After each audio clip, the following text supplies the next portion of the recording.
Hello students, मेरा नाम वरुण है और आप सबका मेरे YouTube channel the study bye Varun पे स्वागत है। आज के इस वीडियो में हम लोग बिहार के मिट्टी के बारे में पढ़ेंगे कि उत्तर बिहार, दक्षिणी बिहार के पठारी क्षेत्र में किन किन प्रकार की मिट्टियाँ पाई जाती हैं, उनकी क्या विशेषता हैं, उन मिट्टी पर किस टाइप के अनाज का उत्पादन होता है या किस टाइप के अनाज के लिए वो मिट्टी अच्छा है, इन सब के बारे में आज हम लोग इस वीडियो में पढ़ेंगे। ये वीडियो बिहार से संबंधित जितने भी एग्जामिनेशन हैं जिसमें बिहार स्पेशल के क्वेश्चन आते हैं उन सब के लिए महत्वपूर्ण है। खास करके ये वीडियो TRE4 जो टीचर्स के लिए एग्जाम होने वाली है, जो BPSC कंडक्ट करती है, साथ ही साथ जो बिहार सिविल सर्विसेज हैं जो BPSC कंडक्ट करती है, उन सब के लिए ये टॉपिक बहुत ही महत्वपूर्ण है। सबसे पहले हम एक चीज इसमें देखें कि ये जो मिट्टी का स्वरूप है, जो बिहार में विभिन्न विभिन्न प्रकार की मिट्टियां पाई जाती है, इनके मुख्य कारण क्या है। तो इनका जो मुख्य कारण है वो है ज्योग्राफिकल स्ट्रक्चर। जो भौगोलिक संरचना है, उस भौगोलिक संरचना के आधार पर प्लेस टू प्लेस, जगह एक जगह से दूसरे जगह मिट्टी की जो गुणवत्ता है, मिट्टी का जो प्रकार है, वो परिवर्तित होते रहता है। इसीलिए बिहार की जो कुल मिट्टी की जो क्षेत्र है, उन कुल क्षेत्रों को 3 भागों में खास करके डिवाइड किया गया है। उसमें पहला जो है वो है उत्तर बिहार की मिट्टी, दूसरा दक्षिण बिहार के मैदानी मिट्टी और तीसरा दक्षिण बिहार के पठारी मिट्टी। उत्तर बिहार को एक ही भाग में इसलिए रखा गया क्योंकि उत्तर बिहार में जो मिट्टी का स्वरूप है, मिट्टी की जो बनावट है, उनकी जो ज्योग्राफिकल रीजन है लगभग सिमिलर है।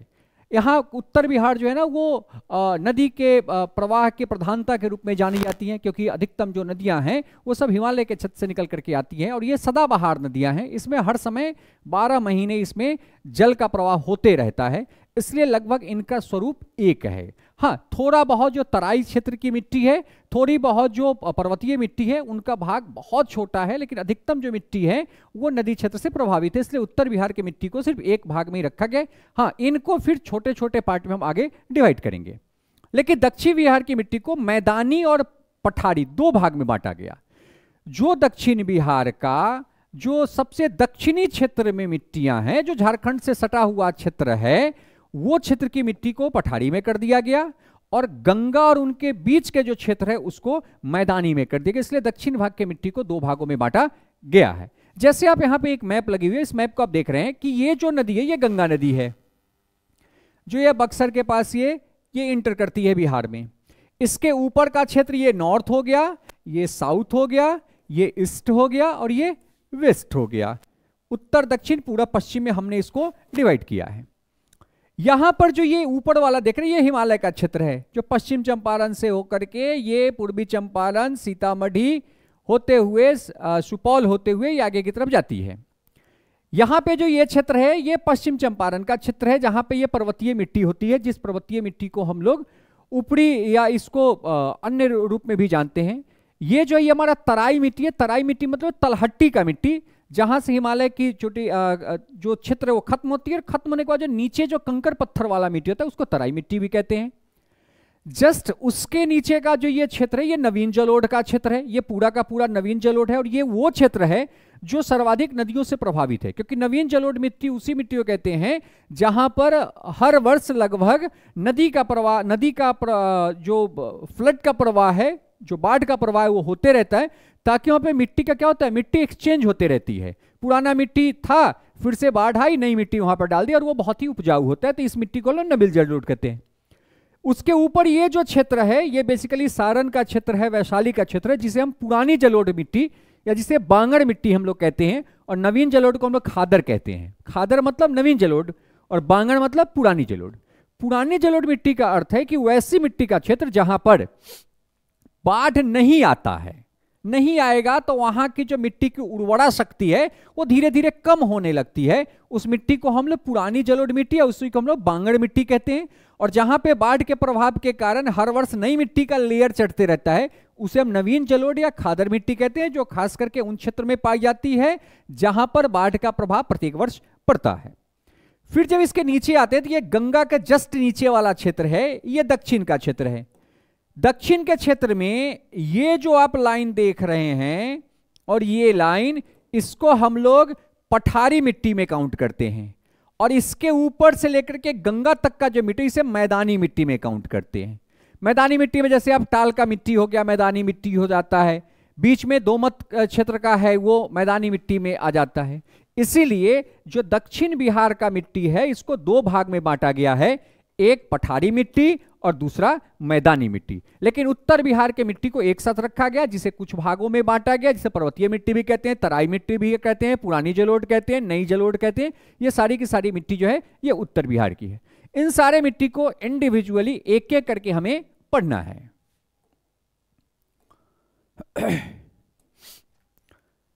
देखिए, बेसिकली मिट्टी की जो निर्माण की प्रक्रिया है, वो तो उसका स्वरूप था, वो तो ज्योग्राफिकल जो क्षेत्र थे उसके आधार पर उसको कुछ भागों में बांटा गया। लेकिन निर्माण के आधार पर मिट्टी को दो भागों में बांटा गया है। बिहार के मिट्टी को दो भागों में बांटा गया है। पहला को कहते हैं अपशिष्ट मिट्टी, दूसरा कहते हैं प्रवाही या जलोढ़ मिट्टी। अपशिष्ट मिट्टी को ही पर्वतीय मिट्टी भी कहा जाता है। हम कह सकते हैं कि अपशिष्ट मिट्टी जो है ना, वो पर्वतीय मिट्टी भी है, क्योंकि वो पर्वत के अपशिष्ट से उसका निर्माण होता है, जो कि सामने लिखा भी हुआ है कि अपशिष्ट मिट्टी का निर्माण स्थानीय चट्टानों से होती है। चट्टानों के टूटने से, घिसाने से जो वहां कण निकलता है, उन कणों से जो मिट्टी का निर्माण होती है, उसी को अपशिष्ट मिट्टी या उसी को पहाड़ी मिट्टी कहते हैं। जो ये जो पश्चिम चंपारण का क्षेत्र है, बिहार के मैप पे देख लीजिए, ये जो पश्चिम चंपारण का क्षेत्र है, यहां जो मिट्टी पाई जाती है, ये बेसिकली हमारा अपशिष्ट मिट्टी है। प्रवाही मिट्टी या जलोढ़ मिट्टी वो मिट्टी होता है जो नदी के बहाव से आता है। जैसे यहाँ पे गंगा इंटर किया, यहाँ से सोन आ गया, यहाँ से पुनपुन आ गया, यहाँ से आपको गंडक आ गई, यहाँ से कोसी आ गया, यहाँ महानंदा आ गया, यहाँ से बागमती आती है। ये सब जो प्रवाहित करके मिट्टियां लाती हैं, उसी मिट्टी को हम लोग प्रवाही मिट्टी या जलोढ़ मिट्टी के नाम से भी जानते हैं। तो बेसिकली अगर देखा जाए तो निर्माण की प्रक्रिया के आधार पर मिट्टी को दो भाग में बांटा गया। एक को अपशिष्ट मिट्टी या पर्वतीय मिट्टी कहते हैं, दूसरा को प्रवाही मिट्टी या जलोढ़ मिट्टी के नाम से जानते हैं। लेकिन यहां पे हमें इन दो के अलावा इन सारे अन्य प्रकार की मिट्टियों के बारे में पढ़ना है। इसलिए हम उत्तर बिहार और दक्षिण बिहार की जितनी मिट्टियां हैं, क्योंकि इन मिट्टियों का छोटा छोटा क्षेत्र है, इसलिए हर मिट्टी के प्रकार को पढ़ना हमारे एग्जामिनेशन के पॉइंट ऑफ व्यू से बहुत ही महत्वपूर्ण है। अब हम बात करते हैं उत्तर बिहार की मिट्टी का। तो उत्तर बिहार का जो स्वरूप है, वो बेसिकली हिमालय से निकलने वाली नदियों के द्वारा अधिकतम मिट्टियां लाई जाती है, या हिमालय के क्षेत्र जो तराई क्षेत्र है वहां से जो मिट्टियां बनती है। इसलिए उत्तर बिहार की जो मिट्टियां हैं उस पे हिमालय और नदियों का सर्वाधिक प्रभाव देखा जाता है। जो कि दक्षिण बिहार की जो मिट्टी है, उसमें जो पठारी क्षेत्र और पठारी क्षेत्र से निकलने वाली नदियां हैं, उनका सर्वाधिक प्रभाव देखा जाता है।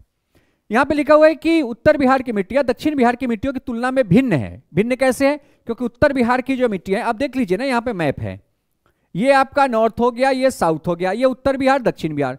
यहाँ पे देख रहे कितना है, यहाँ से देखिए घाघरा जो यहाँ पे सारण के पास में, सिवान के पास में आता है। यहाँ देखिए गंडक जो पश्चिम चंपारण से चलता है, ये पश्चिम चंपारण, पूर्वी चंपारण, गोपालगंज, सारण, वैशाली होते हुए ये आकर के मिल जाती है पहलेजा के पास में।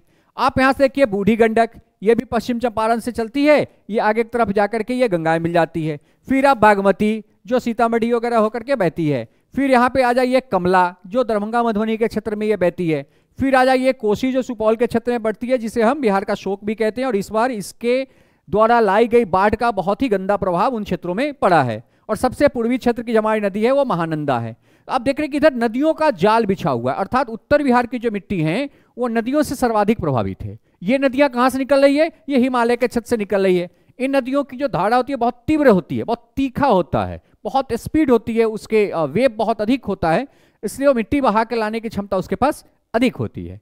वही आप देखिए दक्षिण बिहार की मिट्टी, दक्षिण बिहार में बस सोन, पुनपुन, यहीं पे आप देख लीजिए कि क्यूल वगैरह है। अजय गोर नदी बहुत छोटा सा, इसमें वैसी नदी है जो सदाबहार है भी नहीं। पुनपुन वगैरह में आप अगर देखेंगे गया वगैरह के क्षेत्र में जाकर के, तो वो गर्मी के समय पानी रहता ही नहीं है। सोन पूरे बालू से भरा रहता है, क्योंकि ये पठारी नदियां हैं। अर्थात ये जो क्षेत्र है यहाँ पर नदी के साथ साथ पठारी क्षेत्र का भी प्रभाव पड़ता है, इसलिए उत्तर बिहार और दक्षिण बिहार की जो मिट्टी है वो बहुत ही भिन्न है। अगला पॉइंट यहाँ पे लिखा हुआ है कि गंगा नदी के उत्तर में स्थित जलोढ़ मैदान में मिट्टी निर्माण के पश्चात पदार्थपूर्ण में कोसी, महानंदा के मध्य में, वही पश्चिम भाग में गंडक, बूढ़ी गंडक, घाघरा, इनकी सहायक नदियों के निक्षेपण के रूप में प्राप्त होती है। अर्थात ये जो उत्तर बिहार की नदियां हैं, उत्तर बिहार की जो मिट्टी है, ये सर्वाधिक किससे प्रभावित है? ये नदियों के प्रक्षेपण से सर्वाधिक प्रभावित है। इसलिए उत्तर बिहार की जो मिट्टियां हैं इनको 4 वर्गों में बांटा गया है। कितने भाग में बांटा गया? 4 भाग में बांटा गया है। सबसे पहला अपशिष्ट मिट्टी, आगे आपको पढ़ाएंगे, लेकिन यहां पे बता दे रहे कि अपशिष्ट मिट्टी यही क्षेत्र है जो ये पश्चिम चंपारण का क्षेत्र है। यहाँ पे जो मिट्टी पाई जाती है सबसे ऊपरी क्षेत्र में, यहाँ पे ये हिमालय के पास में, ये नीचे, इसी को अपशिष्ट मिट्टी कहते हैं। दूसरा तराई मिट्टी, तराई मिट्टी जो ये जस्ट तलहटी के नीचे, ये 7-8 किलोमीटर का एक पट्टी है जो बिहार के उत्तरी क्षेत्र, जो नेपाल के सीमा क्षेत्र है, वहां पे जो मिट्टी मिलती है उसे को तराई मिट्टी कहते हैं। नवनिर्मित जलोढ़ मिट्टी, नवनिर्मित जलोढ़ मिट्टी मतलब जो मिट्टी पे कंटिन्यू बाढ़ का प्रभाव होते रहता है उसे नवनिर्मित जलोढ़ मिट्टी कहते हैं। दोमट मिट्टी, बलसुंदी मिट्टी भी इसको कहा जाता है, जहां पे बाढ़ का प्रभाव न के बराबर होता है, जहां पे तंबाकू की खेती, इसके बाद लीची की खेती सर्वाधिक होती है, वो सब के सब दोमट मिट्टी में काउंट होता है। तो ये उत्तर बिहार की 4 मिट्टियां हैं। अपशिष्ट मिट्टी जिसे पर्वतीय मिट्टी भी कहते हैं, तराई मिट्टी, नवनिर्मित जलोढ़ मिट्टी और दोमट मिट्टी। अब हम इन चारों मिट्टी को एक एक करके पढ़ते हैं कि ये किस प्रकार का, कैसा इनका नेचर है, इनकी कैसी बिहेवियर है, क्या क्या इनमें गुण है। तो पहला मिट्टी कौन है? अपशिष्ट मिट्टी, जिसे पर्वतीय मिट्टी कहते हैं। मैंने पहले ही बताया कि पर्वतीय मिट्टी जो है ना, ये जो पश्चिम चंपारण है, थोड़ा सा पेन को पतला कर लेते हैं, ये जो पश्चिम चंपारण का क्षेत्र है जहां पे गन्ना की खेती, धान की खेती सर्वाधिक होती है, या कहा जाता है कि अपशिष्ट मिट्टी जो है वो धान की खेती के लिए बहुत ही अच्छा मिट्टी माना जाता है, गन्ने की खेती के लिए अच्छा मिट्टी माना जाता है। इसीलिए आप देखेंगे बिहार में जो सर्वाधिक गन्ना का उत्पादन है वो पश्चिम चंपारण में होती है, क्योंकि उसके लिए उपयुक्त वहां पे पर्वतीय मिट्टी पाया जाता है।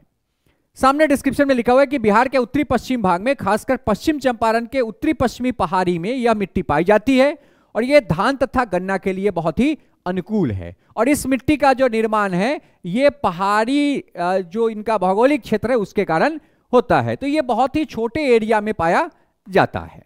नेक्स्ट, अगला है तराई मिट्टी। तराई मिट्टी, इसको तलहटी भी कहते हैं। तलहटी का मतलब होता है, एक चीज ध्यान में रखिएगा, जैसे ये पहाड़ का क्षेत्र है, ये पहाड़ का क्षेत्र है, ये इसका तल है। तो तल मतलब जहां पहाड़ आकर के खत्म हो गए, उसके बाद जहां पर थोड़ा सा एक पट्टी टाइप का तैयार होता है, और इस पट्टी के बाद फिर मैदानी एरिया शुरू हो जाता है। ये जो पट्टी एक बनती है जहां पे कंकड़ पत्थर अधिक होते हैं, क्योंकि देखिए पहाड़ के क्षेत्र से जो कंकड़ पत्थर आएगा वो कुछ यहां रुकेगा, कुछ आगे रुकेगा, फिर धीरे धीरे धीरे धीरे उसका प्रभाव कम होते जाता है। तो जहां पे उसका प्रभाव अधिक होता है उसी को तराई मिट्टी भी कहते हैं, जो कंकड़ पत्थर भरा मिट्टी होता है, जो एक प्रकार की पट्टीनुमा तैयार होता है उसका क्षेत्र। जैसे आप देखिए कि ये जो क्षेत्र है, यहां से देखिए आप पश्चिम चंपारण से उठाइए और आप आ जाइए कहां तक? किशनगंज तक। आप किशनगंज तक आ जाइए, ये पूरा का पूरा जो क्षेत्र है ये एक पतला सा पट्टी जो लगभग 7-8 किलोमीटर का एक चौड़ा पट्टी है, ये तैयार होता है, इसी को तराई मिट्टी कहते हैं। आप बिहार के मैप पर भी देख लीजिए, तराई मिट्टी का जो निर्माण है वो यहीं से होती है, पश्चिम चंपारण होते हुए पूर्वी चंपारण, सीतामढ़ी, मधुबनी, सुपौल होते हुए किशनगंज, अररिया तक आती है। ये पतला सा एक पट्टीनुमा एक क्षेत्र बनता है। इसी को हम क्या कहते हैं? इसी को हम कहते हैं तराई मिट्टी। क्या इसको कहते हैं? तराई मिट्टी इसको कहते हैं। ठीक है, अब देखते हैं डिस्क्रिप्शन में कि तराई मिट्टी का निर्माण हिमालय से नदियों द्वारा लाए गए अवसाद तथा तलहटी पदार्थ के एकत्रीकरण एवं अवसादन से होता है। 100% यहां से जितनी भी नदियां बहेगी वो कुछ ना कुछ कण लेकर के आएगी, बड़ा बड़ा पत्थर खास करके, क्योंकि बड़ा पत्थर धक्का देकर लाता है, छोड़ देता है, फिर आगे वो छोटा पत्थर आगे तक बढ़ता है, मतलब एक पट्टीनुमा वो तैयार हो जाता है जहां पे कंकड़ पत्थर सर्वाधिक होते हैं। इस प्रकार की मिट्टी नेपाल की सीमा के साथ साथ पूरब में किशनगंज से लेकर के पश्चिम चंपारण तक, किशनगंज से लेकर के पश्चिम चंपारण तक लगभग 7 से 8 किलोमीटर चौड़ा ये पट्टीनुमा एक क्षेत्र बना हुआ है, जिसमें सर्वाधिक जो चौड़ाई है इसका वो किशनगंज में है, लगभग 50 मीटर के आसपास। लगभग कितना है? लगभग ये 50 मीटर के आसपास इसकी चौड़ाई है। और इस मिट्टी को क्या कहते हैं? तलहटी मिट्टी कहते हैं। तो अगर आपसे पूछे कि बिहार के किस क्षेत्र में तलहटी मिट्टी पाई जाती है, तो बिहार के उत्तरी सीमांतर क्षेत्र में पाई जाती है, या आप कह सकते हैं कि बिहार नेपाल का जो सीमा क्षेत्र है वहां पे 7-8 किलोमीटर की एक पट्टीनुमा क्षेत्र है, जो कौन सी मिट्टी का है? तराई मिट्टी का है। और तराई मिट्टी को तलहटी मिट्टी के नाम से भी जानते हैं। थर्ड हमारा जो है वो है नवीन जलोढ़। इसको भांगर या इसको खादर भी कहते हैं, इसको खादर भी हम लोग कहते हैं, ठीक है। बांगर जो होता है वो हो जाता है पुरानी जलोढ़, और जो भांगड़ है उसे कहते हैं नवीन जलोढ़। नवीन जलोढ़ का अर्थ है कि जो मिट्टी पर प्रत्येक वर्ष लगभग बाढ़ का प्रभाव हो। जैसे आप एक बार हम आपको थोड़ा सा मैप दिखा देते हैं। देखिए यहां से ये कौन सा नदी है, ये आपका घाघरा है, ठीक है। अगर आप इसको अगर मैप के अकॉर्डिंग देखें, बिहार के मैप के अकॉर्डिंग, तो यही क्षेत्र है, ये सीवान वाला क्षेत्र है घाघरा का, ठीक है। अब यहां पर देखिए ये गंडक, ये घाघरा गंडक दोआब, दोआब का मतलब होता है दो नदियों के बीच का क्षेत्र, ये घाघरा गंडक दोआब। फिर यहां पे देख लीजिए ये क्या है, बूढ़ी गंडक, ये दोनों बूढ़ी गंडक दोआब। फिर यहां पे बागमती, यहां पे कमला, कोसी, महानंदा। आप देखिए कि ये जो पूरा का पूरा क्षेत्र है, ये पूरा का पूरा क्षेत्र, यहां पे लगभग प्रत्येक वर्ष बाढ़ आता है। जैसे आप हर समय देखते हैं कि बिहार में आप देखिएगा तो मुजफ्फरपुर, सीतामढ़ी, दरभंगा, ये जो सुपौल, अररिया, ये जो क्षेत्र है, इस क्षेत्र में बाढ़ का प्रभाव सर्वाधिक रहता है। और यहां पे जो मिट्टी होती है उसी को हम नवीन जलोढ़, जिसे भांगड़ या खादर के नाम से जानते हैं। जो यहां पे मैप में भी आप देख रहे हैं कि ये जो पूरा का पूरा क्षेत्र है, एक मिनट ये थोड़ा सा गलत हो गया, यहां पे जो ये पूरा का पूरा क्षेत्र है, ये आप देख लीजिए पूरा का पूरा क्षेत्र, ये जो रेड लाइन के बीच वाला है, ये आपका क्या है, नवीन जलोढ़ है। यहां पे प्रत्येक वर्ष बाढ़ के पानी का प्रभाव पड़ता है, जिसके कारण इन क्षेत्र की जो मिट्टी का जो उपज होती है वो बहुत ही हाई होता है। क्यों? क्योंकि प्रत्येक वर्ष नई मिट्टी लाकर के यहां पे मिनरल्स डाल देती है और यहां के मिट्टी की उर्वरा शक्ति को बहुत ही इंप्रूव कर देता है। अब थर्ड डिस्क्रिप्शन देखें कि इस प्रकार की मिट्टी तराई के दक्षिण में, अब देखिए ये आपका हो गया तराई 7 से 8 किलोमीटर का, ये आपका जो क्षेत्र हो गया ये कौन सा हो गया, ये तराई। तराई के दक्षिण में ये लगभग गंगा तक आ जाती है, लगभग कहां तक आती है, गंगा तक आती है। तो यहां पे लिखा हुआ है कि तराई के दक्षिण में नवीन जलोढ़ मिट्टी का क्षेत्र प्रारंभ होता है, इसे भांगर कहते हैं। इस मिट्टी का क्षेत्र उत्तर बिहार में बाढ़ का मैदानी भाग है। बाढ़ के पानी के फैलाव से भूमि को उर्वरा शक्ति मिलती है, इसीलिए ये जो नवीन जलोढ़ है इसमें उर्वरा शक्ति अधिक होती है। इस तरह की मिट्टी गंडक, बूढ़ी गंडक, बागमती, कमला, कोसी, महानंदा के घाटी से ग्रसित क्षेत्र में पुरानी जलोढ़ पाई जाती है। और इस क्षेत्र में जो है ना, ये जो क्षेत्र है यहां पे नवीन जलोढ़ पाई जाती है। नेक्स्ट, यहां पे कौन सा पाया जाता है, नवीन जलोढ़ पाया जाता है। थोड़ी सी टाइपिंग का मिस्टेक है। जैसे आप अगर देखेंगे नदी का मैप से आप देख लीजिए, तो ये जो पूरा का पूरा क्षेत्र मैंने बताया है, इस पूरा के पूरा क्षेत्र में कैसी मिट्टी पाई जाती है, इस पूरे के पूरे क्षेत्र में नवीन जलोढ़ मिट्टी पाई जाती है। क्योंकि ये सारा क्षेत्र जो है ना, ये हर समय, हर वर्ष, हर समय नहीं कहिए, हर वर्ष बाढ़ से प्रभावित रहता है। चाहे वो घाघरा से प्रभावित हो, चाहे वो गंडक से प्रभावित हो, बूढ़ी गंडक से प्रभावित हो, चाहे वो बागमती से प्रभावित हो, कमला से प्रभावित हो, कोसी से प्रभावित हो, महानंदा से प्रभावित हो, लेकिन किसी न किसी नदी के बाढ़ के पानी से ये क्षेत्र, ये मिट्टी का क्षेत्र प्रभावित रहता है। इसलिए इस मिट्टी को क्या कहा गया है, इस मिट्टी को नवीन जलोढ़ कहा गया है।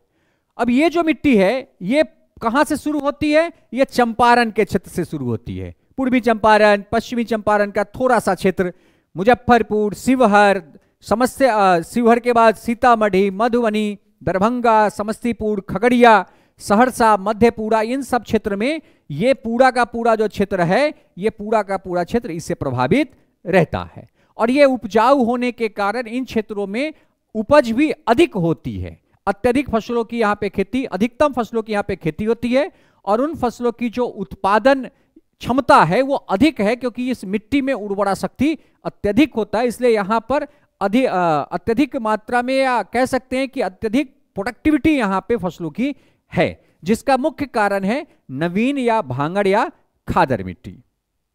नेक्स्ट है दोमट या बलसुंदी। बलसुंदी का अर्थ समझिए क्या होता है। बलसुंदी मतलब बलुहट नहीं। बलसुंदी का अर्थ होता है कि अगर कोई मिट्टी है, बहुत दिन से उस पर लेयर नहीं चढ़ रहा है, तो मिट्टी धीरे धीरे धीरे धीरे उसकी उर्वरा शक्ति कम होती है, तो थोड़ा सा बलुहट टाइप का हो जाता है। बालू रहता नहीं, बलुहट टाइप का जाता है, उसकी थोड़ी डेंसिटी जो है ना, घनत्व तो कम हो जाती है, कण बन जाता है धीरे धीरे। जैसे आप देखिएगा कि अगर किसी खेत में हम कंटिन्यू उर्वरक का उपयोग करते हैं और उसमें का मिट्टी अगर रिसाइकल नहीं होता है तो धीरे धीरे आप देखिएगा वो मिट्टी में कंकर पत्थर पैदा होने लगता है, क्योंकि हम उसमें यूरिया डालते हैं, डाई पोटास डालते हैं, जिसके कारण वो मिट्टी की जो कण है वो धीरे धीरे सॉलिड बनना शुरू हो जाता है, वो कंकर पत्थर में परिवर्तित होना शुरू हो जाता है। तो बेसिकली जो दोमट मिट्टी या बलसुंदी मिट्टी है, इस मिट्टी का जो कण है वो धीरे धीरे धीरे धीरे बड़ा होने लगता है और इसकी उर्वरा शक्ति नवीन जलोढ़ की अपेक्षा में कम होती है। और ये जो क्षेत्र है ये पूरा का पूरा, इसी को हम दोमट मिट्टी या बलसुंदी मिट्टी के रूप में जानते हैं, जिसमें सारण, मुजफ्फरपुर, समस्तीपुर, वैशाली का जो ये कुछ क्षेत्र है यहां पे ये मिट्टी पाई जाती है, जिस मिट्टी पर केला, लीची, तंबाकू इन सब की खेती होती है। देखते हैं डिस्क्रिप्शन में, कहता है इस प्रकार की मिट्टी उत्तर बिहार के दक्षिण पश्चिम भाग में छोटी छोटी पट्टियों में है। देखिए ये है नॉर्थ, साउथ, ईस्ट और वेस्ट।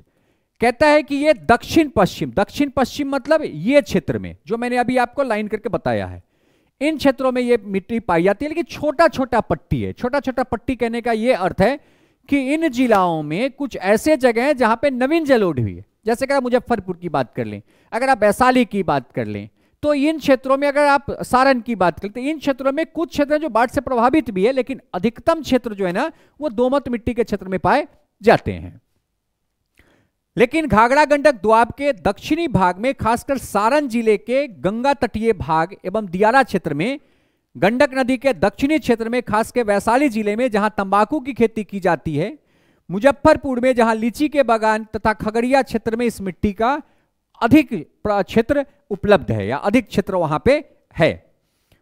दक्षिणी पठार कोसी में महानंदा नदी के घाटी क्षेत्र में भी यह मिट्टी पाई जाती है। आप यहां पे देखिए एक बार मैप में, ये जो बेसिकली क्षेत्र है यहां पर भी थोड़े थोड़े क्षेत्र में, यहां पर भी कुछ ऐसे क्षेत्र हैं जहां बाढ़ का प्रभाव नहीं पड़ता है, वहां पर भी दोमट मिट्टी पाई जाती है। लेकिन इस मिट्टी का जो सर्वाधिक प्रभाव है, वो सर्वाधिक प्रभाव आपको इस मैप के अकॉर्डिंग दिखाई दे रहा है कि ये सारण से लेकर के वैशाली तक सर्वाधिक इसका प्रभाव मिलता है। आगे भी महानंदा के क्षेत्र में कहीं कहीं छोटा छोटा पट्टी में ये पुरानी जलोढ़ मिट्टी पाई जाती है, जिसे बलसुंदी मिट्टी के नाम से भी हम लोग जानते हैं। अब ये मिट्टी का क्या है, उपज कम है, इसलिए इसमें वैसे फसल होते हैं जिनको हल्का मिट्टी चाहिए, भुरभुरा मिट्टी चाहिए, इसलिए इन क्षेत्रों में आलू की खेती भी सर्वाधिक किया जाता है। नेक्स्ट, अगला हमारा है दक्षिण बिहार की मैदानी मिट्टी। एक बार फिर से मैं इसको बता दूं, पहले दक्षिण बिहार की मिट्टी बताने से पहले मैं उत्तर बिहार की मिट्टी को फिर से एक बार रिवाइज कर दूं। उत्तर बिहार के कितने मिट्टी आपने पढ़ा, 4 पढ़ा। पहला अपशिष्ट मिट्टी जो ये पश्चिम चंपारण के क्षेत्र में पाया जाता है। दूसरा तराई मिट्टी जो पश्चिम चंपारण से लेकर के किशनगंज के क्षेत्र में पाया जाता है, जो मैं ये लाइन खींच रहा हूं ये सारा का सारा तराई मिट्टी है, ठीक है। तीसरा आपने पढ़ा है पुरानी जलोढ़ या नवीन जलोढ़ कर लीजिए, नवीन जलोढ़ का मिट्टी, ये आप देख रहे हैं ये पूरा का पूरा जो बीच वाला क्षेत्र है ये नवीन जलोढ़ का मिट्टी का क्षेत्र है, या इसे आप कह सकते हैं कि ये कौन सा जगह है, तो ये बेसिकली वैसा क्षेत्र है जो बाढ़ से सर्वाधिक प्रभावित है। और ये नीचे वाला जो क्षेत्र है ना, ये पुरानी जलोढ़ मिट्टी का क्षेत्र है जो बाढ़ से बहुत ही कम प्रभावित होता है, यहां बाढ़ रेयरेस्ट केस में आता है। लेकिन नवीन जलोढ़ के जो क्षेत्र हैं वहां पे बाढ़ आना बहुत ही आम बात होती है, वहां हर वर्ष बाढ़ का प्रभाव होता ही होता है। तो उत्तर बिहार की मिट्टी को कितने भाग बांटा गया, 4 भाग में। कौन कौन सा, अपशिष्ट या पर्वतीय मिट्टी, तराई मिट्टी, नवीन जलोढ़ मिट्टी या पुरानी जलोढ़ मिट्टी, जिसे हम बलसुंदी मिट्टी के नाम से भी जानते हैं। अब हम बात करते हैं दक्षिण बिहार की मिट्टी का। तो दक्षिण बिहार की मिट्टी को 2 भाग में पहले ही बांटा गया, दक्षिण बिहार का मैदानी, दक्षिण बिहार का पठारी। पठारी में 2 ही हैं, एक लाल मिट्टी, एक लाल और पीला मिट्टी, 2 ही है, क्योंकि वो कौन सा क्षेत्र, वो पठारी क्षेत्र है, पर्वतीय क्षेत्र है। तो वहां पे लाल और पीला इसलिए है क्योंकि वहां पे लौ एश को वगैरह पाए जाते हैं, जिसके कारण उसका कलर, जो मिट्टी का कलर है वो अलग होता है। लेकिन दक्षिण बिहार की जो मैदानी मिट्टी है उसे कुछ भागों में बांटा गया। अब हम देखते हैं दक्षिण बिहार की मिट्टी का स्वरूप क्या है। तो देखिए, मैंने पहले बताया कि दक्षिण बिहार और उत्तर Bihar, north Bihar and south Bihar की जो मिट्टियां हैं, इनकी प्रकृति अलग अलग है, नेचर अलग अलग है, उनकी क्वालिटी अलग अलग है, उनका स्वरूप अलग अलग है। क्योंकि दोनों क्षेत्र में नदियों का, पठारी क्षेत्रों का, मैदानी क्षेत्रों का स्वरूप ही अलग अलग है। ठीक है, उत्तर बिहार के क्षेत्र में जो नदियां हैं, नॉर्थ बिहार में जो नदियां हैं वो बाढ़ से प्रभावित है। सॉरी, उत्तर बिहार की जो मिट्टियां वो बाढ़ से प्रभावित है। वो भी कहां से निकलने वाली नदी के बाढ़ से प्रभावित है? हिमालय से निकलने वाली नदी से प्रभावित है। दक्षिण बिहार की जो मैदानी क्षेत्र की मिट्टियां हैं वो भी थोड़े बहुत बाढ़ से प्रभावित है, लेकिन वो वैसे नदियों के बाढ़ से प्रभावित है जो पठारी क्षेत्र से निकलती है। ठीक है, साथ ही साथ जो दक्षिण बिहार की जो मैदानी क्षेत्र की मिट्टियां हैं उनके जस्ट नीचे अगर आप आ जाइएगा तो ये दक्षिण बिहार के कौन सा है? ये पठारी क्षेत्र है, इसका भी प्रभाव पड़ता है, क्योंकि नदियों का प्रवाह दक्षिण से उत्तर की तरफ हो रही है। यहाँ पे दक्षिण से कोई थोड़े से पश्चिम भी हो रही है, क्यूल वगैरह थोड़ा सा पूरब भी हो रहा है। अर्थात इसमें से भी कुछ ये नदियां डस्ट जो है वो पठारी क्षेत्र का लेकर के मैदानी क्षेत्र तक आती है। इसीलिए दक्षिण बिहार के मैदानी क्षेत्र की नदियों में पठारी क्षेत्र के मिट्टियों का भी कुछ प्रभाव दिखाई देता है। जैसे आप देखिएगा कि जैसे सोन नदी आता है, अब देखिएगा जब वो गंगा मिलती है तो वहां पर भी उसकी जो पानी का जो कलर लगभग पीला रहता है, जो कि वो कहां पे, वो उतना लंबा क्रॉस करके आती है, पूरे बिहार के क्षेत्र को क्रॉस करके वो आती है यहां पे। तो अर्थात जो दक्षिण बिहार से जो नदियां बहकर आ रही है गंगा में, उसमें पठारी क्षेत्र के जो मिट्टी है उसका भी स्वरूप उनके पानी में दिखाई देता है।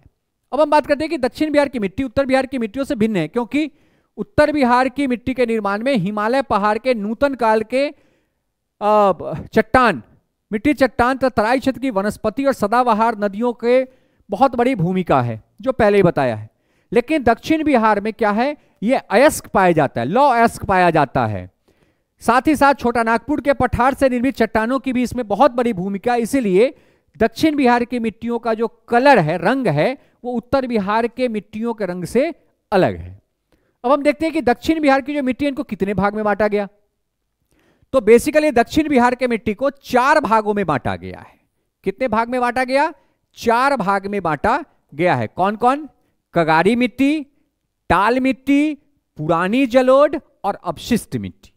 ठीक है, अपशिष्ट मिट्टी का फिर वही अर्थ हो गया जो पर्वतीय निर्माण से होकर के आया है। देखिए यहां पे थोड़ा सा ध्यान दीजिएगा, ये कगारी मिट्टी और टाल मिट्टी ये दोनों गंगा के क्षेत्र की मिट्टी है। कहां की मिट्टी है? गंगा के क्षेत्र की। इसको एक बार हम आपको मैप पे दिखाते हैं। देखिए ये जो लाइन है, ये जो लाइन मैं अभी खींच रहा हूं, ये जो डॉट डॉट कर रहा हूं, ये कगारी मिट्टी है। ये डॉट डॉट वाला क्षेत्र क्या है? कगारी मिट्टी है। अर्थात ये जो गंगा के इस क्षेत्र की मिट्टी है, नीचे वाला क्षेत्र का मिट्टी है, ये कगारी मिट्टी है।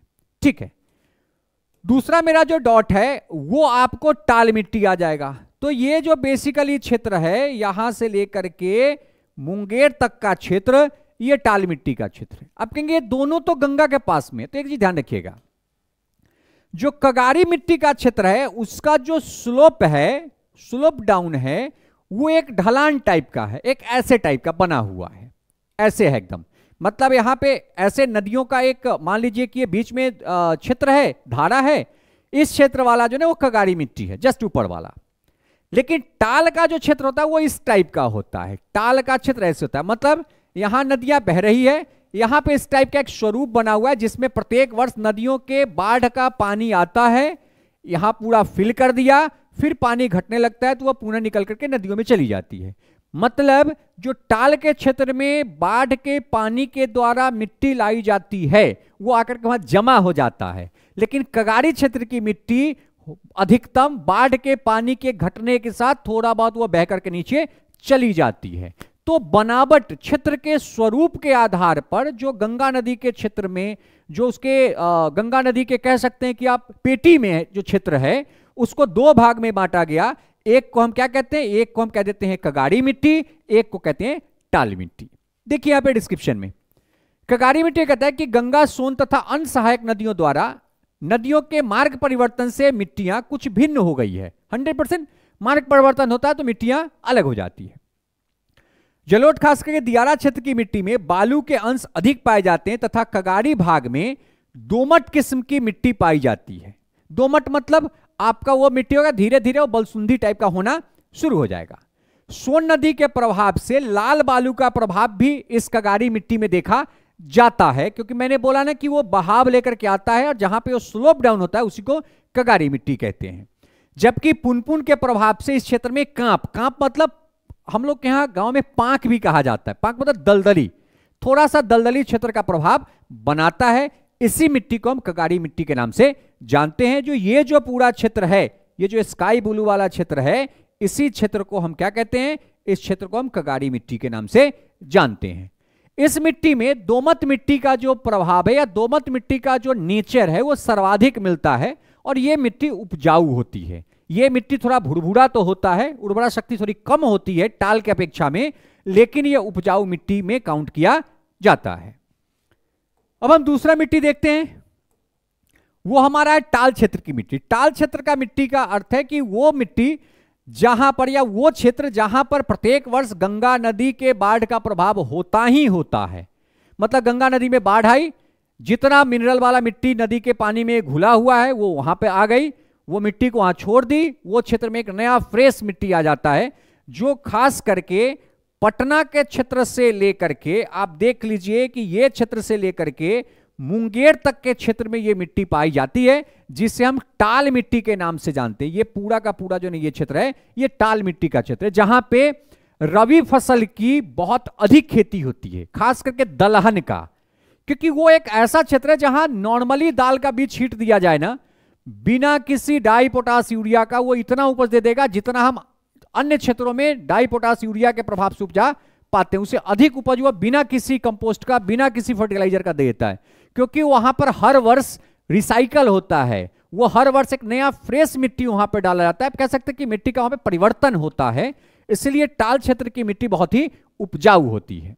सामने डिस्क्रिप्शन लिखा हुआ है कि इस क्षेत्र की मिट्टी दक्षिण बिहार के अन्य भागों की तुलना में इनकी गुणवत्ता अच्छी होती है, उच्च गुणवत्ता होता है, इनका जो गुणवत्ता है वो उच्च होता है और ये बहुत ही उपजाऊ होती है, क्योंकि इस क्षेत्र में प्रति वर्ष बाढ़ का प्रभाव पड़ता है। प्रत्येक वर्ष किस नदी के बाढ़ का, तो गंगा का प्रभाव प्रत्येक वर्ष लगभग पड़ता है।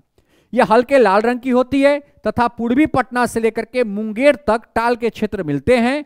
ये केवाल मिट्टी के रूप में भी प्रसिद्ध है, इस मिट्टी को केवाल मिट्टी भी कहा जाता है और ये काफी उपजाऊ होता है और इसमें रबी फसल की काफी उपज होती है। कहेंगे भाई खरीफ क्यों नहीं, तो खरीफ के समय बाढ़ रहता है तो कहां से पाएगा, इसलिए रबी फसल, रबी में भी इसमें दलहन और गेहूं का सर्वाधिक खेती किया भी जाता है और बहुत अधिक उनकी उत्पादन क्षमता भी बहुत अधिक होती है। इसलिए ये पटना के पूर्वी पटना से लेकर के मुंगेर तक इस क्षेत्र में दलहन की सर्वाधिक खेती की जाती है। तीसरा जो मिट्टी है उसे कहते हैं पुरानी जलोढ़ या करेल मिट्टी भी इसको कहा जाता है, या इसको बांगड़ मिट्टी भी कहा जाता है। इसको क्या कहा जाता है, बांगड़ मिट्टी भी इसको कहा जाता है। बेसिकली ये वो मिट्टी का क्षेत्र है जहां पर बाढ़ का प्रभाव बहुत ही कम पड़ता है, इसलिए इसको हम लोग क्या कहते हैं, पुरानी जलोढ़ कहते हैं। पुरानी जलोढ़ का आप क्षेत्र देख लीजिए, इस मैप में यही है, आप देख रहे हैं ना, ये पूरा का पूरा पुरानी जलोढ़ का क्षेत्र है, क्योंकि पुरानी जलोढ़ के ऊपर टाल का क्षेत्र है।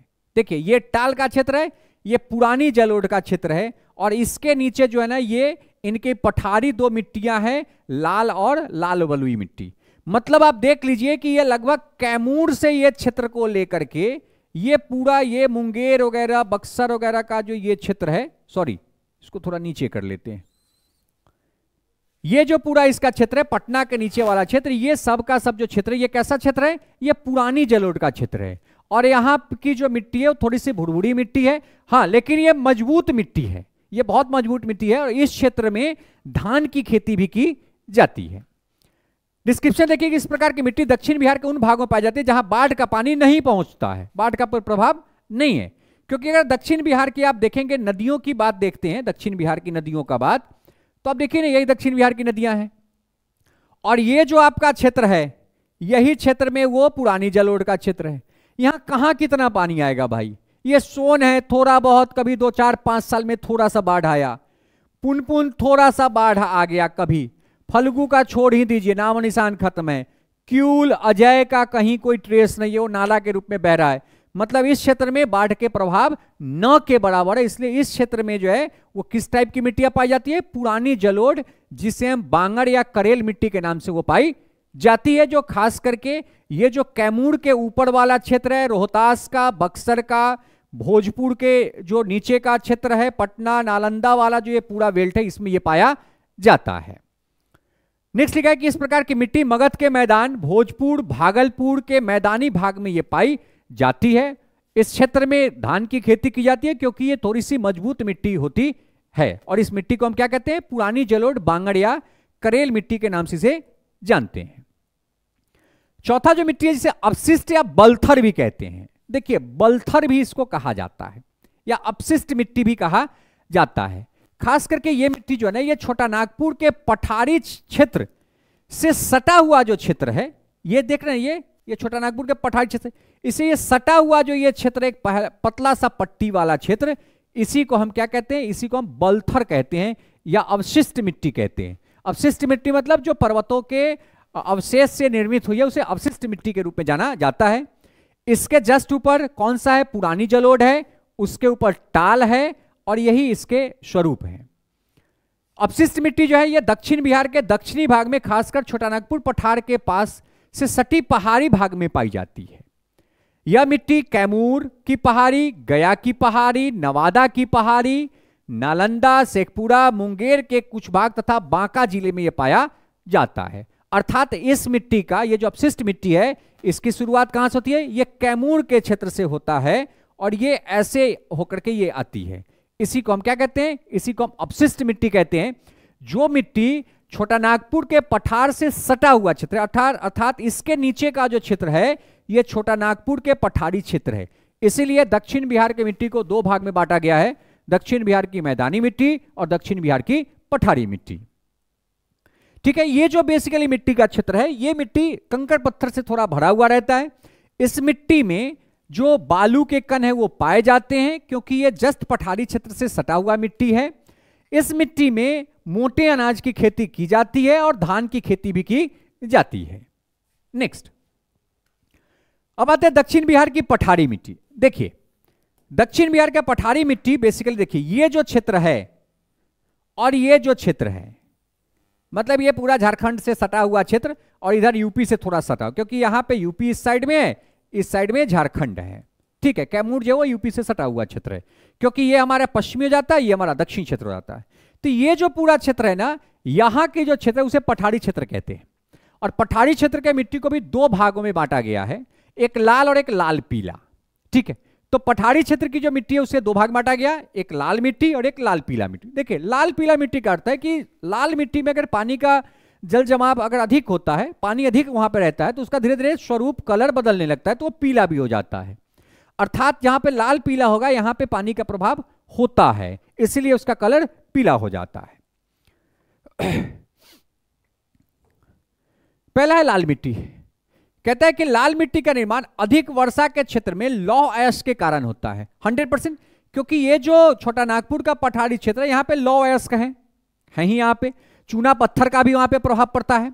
यह मिट्टी बिहार के दक्षिणी सीमांत पहाड़ी क्षेत्र में मिलती है। यह सबसे सीमांत क्षेत्र में मिलता है, क्योंकि ये हमारा सीमांत क्षेत्र है, झारखंड के साथ हमारा यह सीमा लगता है। इसमें लोहे की मात्रा अधिक तथा जीवाश्म कम है, जिसके कारण यह उपजाऊ कम होती है। ये जो मिट्टियां हैं, इसकी जो उपज क्षमता है, इसकी जो उपज क्षमता ये कम होती है। क्यों? क्योंकि इसमें लौह अयस्क अधिक पाया जाता है। तो याद रखिएगा कि दक्षिण बिहार की जो पठारी मिट्टी है उसकी उपज कम क्यों है? क्योंकि उसमें लौह अयस्क पाया जाता है, जिसके कारण जीवाश्म की मात्रा वहां पे कम होती है, इसलिए वो उपज कम देता है। ठीक है, मुंगेर के खड़गपुर के पहाड़ी क्षेत्र में, गया, नवादा, शेखपुरा, बांका, जमुई, भागलपुर जिले में इस प्रकार के मिट्टी पाए जाते हैं, जिसमें मोटे अनाज की खेती किया जाता है। अभी आप देख लीजिए, यहां का जो क्षेत्र, ये मुंगेर का क्षेत्र है, यहां से ये शुरू होता है भागलपुर, ये थोड़ा बहुत क्षेत्र लेकर के यहां तक आप देख लीजिए, तो ये गया के क्षेत्र तक ये मिट्टी पाया जाता है। और यहां पे क्या है, यहां पे पानी का प्रभाव भी है, जल का प्रभाव भी इस मिट्टी पे पाई जाती है। ठीक है, तो ये जो आपका पूरा क्षेत्र हो गया, ये पूरा का पूरा क्षेत्र आपके कौन से मिट्टी का क्षेत्र है? ये लाल मिट्टी के क्षेत्र में आता है।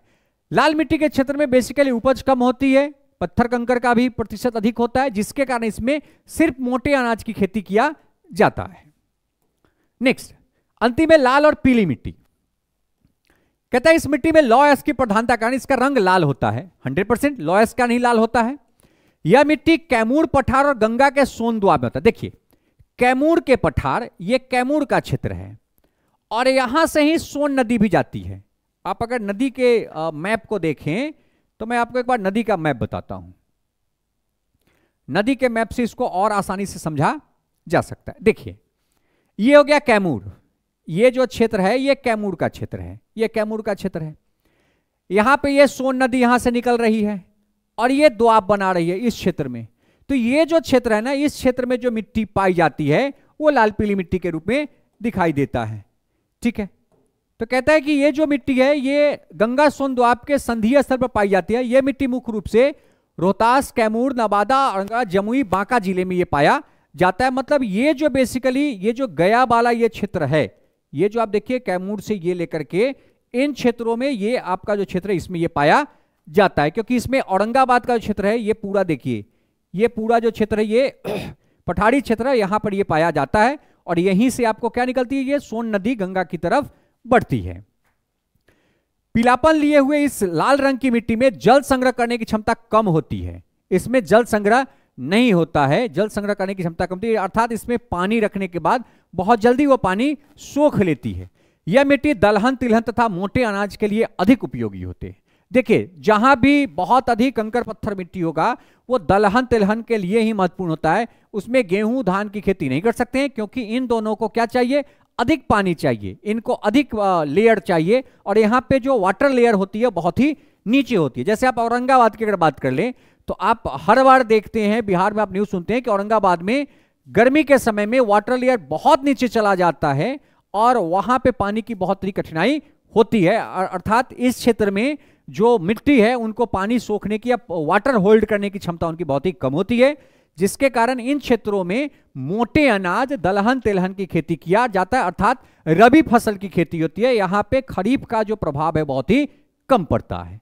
तो अभी आपने इस वीडियो में देखा कि बिहार की जो टोटल मिट्टी का स्वरूप है उसे मुख्यतः 3 भागों में बांटा गया, स्थलीय क्षेत्र पर 3 भागों में बांटा गया।